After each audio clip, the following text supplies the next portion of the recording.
저는 가을 되면요, 대국 있잖아요. 큰 국화. 그래서 조그만 소국들도 있는데, 그냥 국화꽃 하나가 이만한 거. 그런 거 이제 좀, 여기 강단에다가 참 갖다가 이렇게 놓으면 참 좋을 것 같아서, 초가을부터 그걸 찾았는데, 그게 쉽지 않더라고요. 대국들. 자, 오늘 하나님 말씀, 고린도후서 4장 7절 한 절 말씀인데, 우리 다 함께 찾으셔서 한 목소리로 읽겠습니다. 고린도후서 4장 7절 말씀. 네. 다 함께 찾으셔서 읽겠습니다. 고린도후서 4장 7절 시작. 우리가 이 보배를 질그릇에 가졌으니 이는 능력의 심이 큰 것이 하나님께 있고 우리에게 있지 아니함을 알게 하려 함이라. 아멘. 여기서 보배는 이 보배는 예수 그리스도를 말합니다. 예수 그리스도는 보배 중에 보배죠. 또 질그릇은 우리의 육체를 표현하는 것입니다. 그래서 우리가 이렇게 예수 믿고 거듭나서 구원받은 성도는 이 육체 속에 예수 그리스도가 보배 중에 보배로 계신다는 것을 표현하는 거죠. 참 귀한 말씀입니다. 우리 육체를 질그릇으로 표현한 것은 질그릇은 막 만든 그릇이잖아요. 도자기하고는 다른 거잖아요. 질그릇은 그냥 글자 그대로 흙으로 이 생활에 필요한 그릇을 구워서 만든 거예요. 작품이 아니에요. 도자기 같은 경우는 작가의 혼이 실려있는 그러한 그 작품이죠. 그래서 이조별자, 고려청자. 그래서 동양의 도자기가 서양 세계에 처음 전해졌을 때 유럽에 너무 그 사람들이 넋을 잃을 정도로 이렇게 빠져들었었단 말이죠. 그래서 영국의 세계적으로 유명한 본차이나라고 하는 것은 뼈가루를 섞어서 만든 도자기라는 거예요. 그러니까 더 단단한 거죠. 적어도 도자기를 만드는 흙은 아무 흙이나 쓰지 않습니다. 아주 고운 가려서 이 도자기를 만드는 흙을 구하여서 도자기를 굽죠. 그러나 질그릇은 아무 흙이나 괜찮아요. 그래서 이 질그릇을 우리 육체에 비유한 것은 우리 육체는 우리 그냥 볼 때는 사람의 몸이 참 신비하고 작은 우주라고 의사들이나 과학자들이 감탄을 넘어서 경이롭다고 할 정도로 대단한 거지만 그러나 하나님 앞에서 우리 육체는 오늘 새벽 기도회 때도 제가 말씀드렸지만 모든 육체는 풀과 같고 그 육체의 아름다움은 풀의 꽃과 같다. 풀은 마르고 꽃은 시드나. 우리 하나님의 말씀 명령이 서리라. 그래서 하나님 앞에서 우리 인생은 질그릇과 같다. 가치가 없고 죄를 지었기 때문에 그리고 죄인의 본성을 가지고 있기 때문에 늘 죄에 넘어가고 어제 그것이 알고 싶다 보니까요 아주 악마가 거기 나오더라고요. 근데 어려서부터 프로판가스 휴대용 프로판가스를 흡입하고 본드를 흡입하고 이러면서 큰 아이가 3명의 무고한 여자를 살인한 살인마입니다. 그래서 첫 번째 살인은 우리나라에서 하고 연약한 여자를 상대로.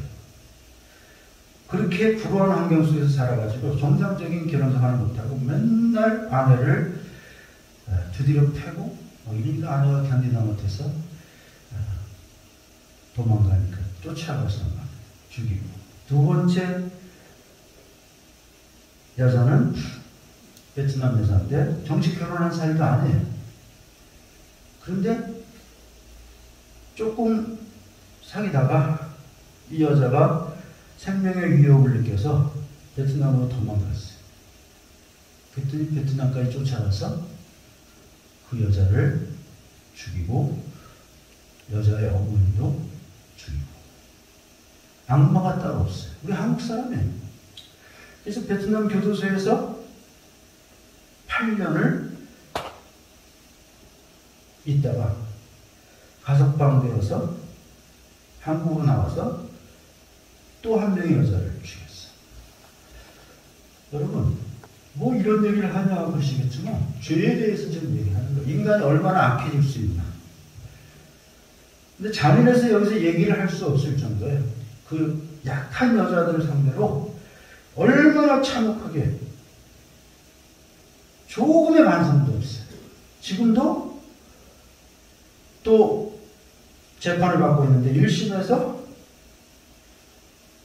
형을 많이 받았다고 지금 여기저기에다가 자기를 위해서 탄원서를 써달라고 그 사람 입버릇처럼 하는 말이 내가 술에 너무 취해서 나도 죽였는지 안 죽였는지 모를 정도로 그런 상태에서 죽였는데 내가 무슨 죄가 있냐. 술이 취해서 나도 모르게 그렇게 한 거다. 이런 주장을 3번 계속하는 거예요. 인간이 죄 때문에 얼마나 악마의 얼굴을 할 수 있는가. 물론 그런 사람이 드물긴 하죠. 드물긴 하지만 아주 드물진 않아요. 그 사람 외에도 우리가 소위 말하는 그 연쇄 살인마들이 우리나라에 뭐 한두 명이었어요. 근데 가장 무서운 거는 홧김에도 사람을 죽이면 절대 안 되지만 절대 안 되지만 그렇게 홧김에 눈이 멀어서 죽였다 할지라도 반성하고 뉘우치고 사람 죽인 거에 대해서 평생을 가슴에 담고 살아야 되는데 눈 하나 깜빡하지 않는다. 오히려 그런 인간들은 교도소에서 빨간 명찰을 달아주고 사형수라는 그 빨간 명찰을 단 죄수 앞에는 모든 죄수들이 다 무릎을 꿇고 교도소 안에서 왕노릇을 한대죠. 그러니까 이 죄가 말이에요. 얼마나 인간을 악하게 만드는가를 우리는 심심치 않게 어렵지 않게 볼 수 있어요. 우리나라만 그런 건 아니겠죠. 이 세상이 다 거의 비슷하겠죠. 어느 나라에.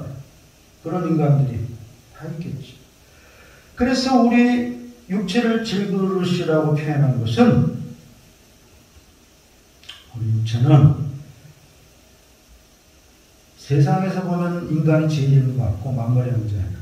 그러나 하나님 앞에서는 보잘것없다는 존재, 죄를 짓는 존재, 악한 존재, 그리고 깨지기 쉬운 존재. 질그릇은 깨지기가 쉽잖아요. 그리고 뭐 깨졌다 하더라도 크게 아깝지 않잖아요.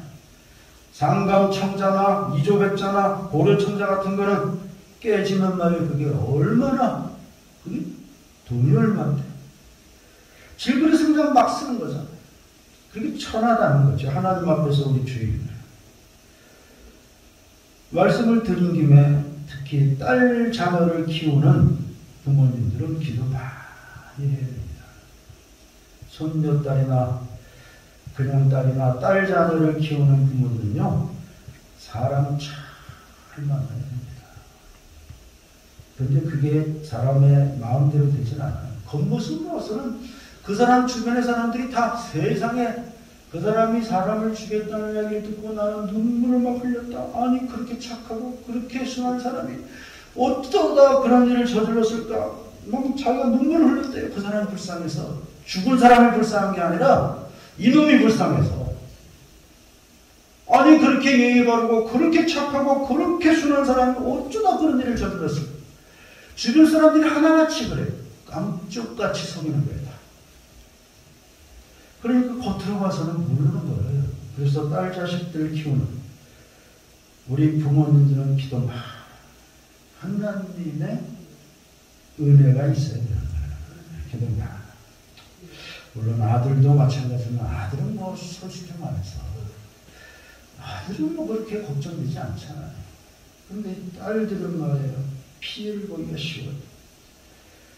아무리 딸이 뭐 어쩌고 해도 남자보다 약하잖아요.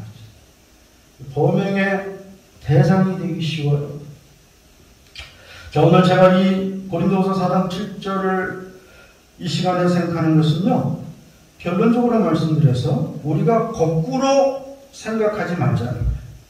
오늘 고린도후서 4장 7절은 이 보배를 질그릇에 가졌다라고 말씀했는데, 우리는 이것을 읽으면서도 들으면서도 이것이 무슨 의미인가를 잘 깨달으면서도 우리가 실제로는 질그릇이 보배가 되고 보배가 질그릇이 되는 역전되는 거꾸로 되는 모습이 될 때가 많다는 거죠. 분명히 하나님 말씀은 우리 육신이 질그릇이고 죄인인데도 불구하고 여기에다가 이 보잘것없는 질그릇에 예수 그리스도라고 하는 영원한 생명의 보배를 우리에게 주셨다는 말씀이에요, 이 말씀. 근데 우리가 실제로 살아갈 때는 믿음이 있다고 하면서도 우리가 보배가 되고 예수 그리스도를 질그릇처럼 생각하고 그렇게 대모하면서 살아갈 때가 많이 있다는 거죠, 실제로. 내가 보배가 되는 거예요, 질그릇이. 그리고 예수 그리스도는 그 보배 중에 보배이신 예수 그리스도는 질그릇처럼 우리가